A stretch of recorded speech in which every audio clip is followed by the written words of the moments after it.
That was due to begin today.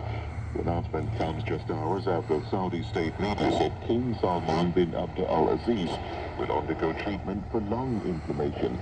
The 88-year-old Saudi monarch has been in poor health for some time and is rarely seen in public. Britain's National Audit Office says the government does not have a clear timetable to fully implement post-Brexit border controls with the European Union.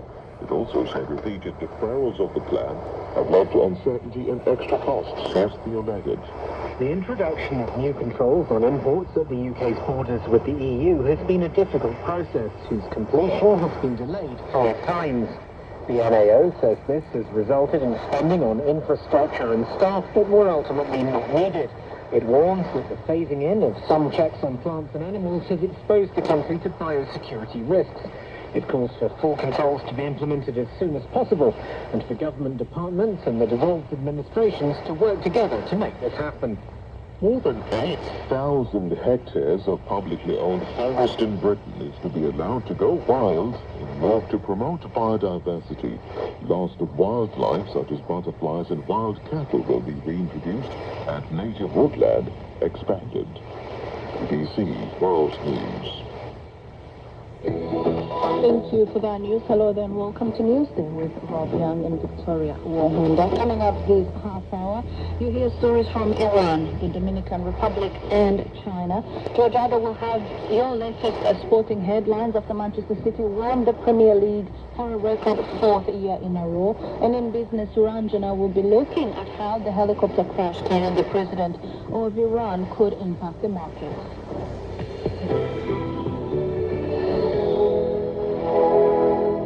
Well, we begin the program with news out of Iran. A major search operation has been taking place in the mountains of the northwest of Iran, where a helicopter carrying the president, Ibrahim Raisi, and the foreign minister, Hussein Amir Abdullahian, crashed on Sunday.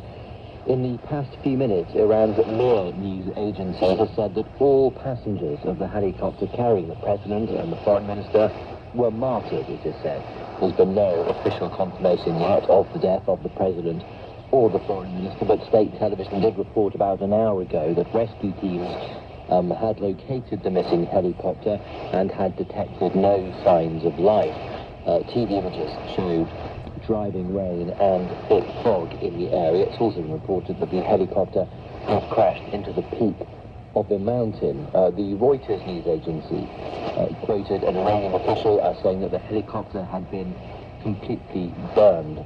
Well, speaking of Iran, Iran's Interior Minister, Ahmad Vahidi, referred to the trip that the President and the Foreign Minister had been taking. They were on their way back from neighboring Azerbaijan. On the return journey, the President and others accompanying him were coming back in several helicopters. One of the helicopters was forced to make a rough landing due to bad weather and fog in the area. Now, various rescue teams are moving towards the site, but because of the fog and the bad weather conditions, it will take time to get to the location of the helicopter. Things are under control, and rescue teams are doing their work. Well, on the line is Arash Azizi, who's an Iranian-born writer and commentator, whose most recent book on Iran is called What Iranians Want, Women, Life and Freedom. Welcome to the program. There's been no official confirmation yet of the death of President Ibrahim Raisi, but media in the country are reporting that he has indeed died. What's your initial reaction to that news? I mean, it seems evident that he has died. Very few officials of the Islamic Republic have as much blood on their hands as Ibrahim Raisi, who's personally responsible for executing thousands of Iranians, thousands of political prisoners from the time that he was in the judiciary in the 1980s up to recent years, when during his presidency, at least 500 Iranian protesters were killed during the 2022-23 movement. So I won't be shedding tears, and nor do I think, would most Iranians.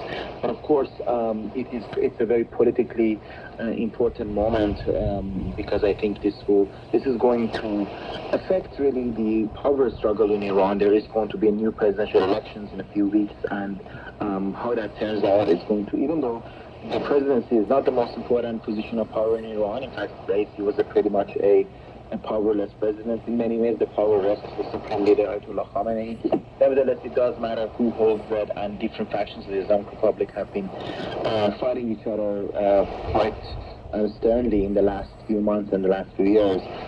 So how that power struggle plays out in the next few weeks is going to be important, and so that's what I'll be watching. I want to come back to that in just a moment, but you talk about some of his actions when he was in power, but we did see images of people praying for his safe return. Some people clearly did like him, and he did win the most recent election. Well, he didn't win the most recent elections. Of course, he won, quote unquote, the most recent elections, but his elections were preordained. I'm not saying they were not free and fair, which is, that's not, not only, of course they were not free and fair, but even within the standards of the Islamic Republic, let's say former President Mahmoud Ahmadinejad was not allowed to run, centrist candidates like conservatives, like Ali Larijani, were not allowed to run. So, this was not a contest in any meaningful way. It was a preordained affair. Presidency was handed to him in 2021. And I'm sure when any criminal figure dies, there's some people who will be unhappy about it. But the very elections that you pointed out in 2021 shows that he had little support in Iranian society, because actually majority of Iranians boycotted those elections in 2021, didn't vote for him. And of course, there's all the other signs of discontent in Iranian society. And actually, if you look closely to all the, for example, there was a public prayer for him at Tehran's Valiantry Square. Look at the pictures, how many people show up. Even a draconian dictatorship like the Islamic Republic with all its security forces is hardly able to bring out that many people on such momentous occasions. So, of course, he has his supporters in Iran, and there were quite a few million people who did vote for him in 2021.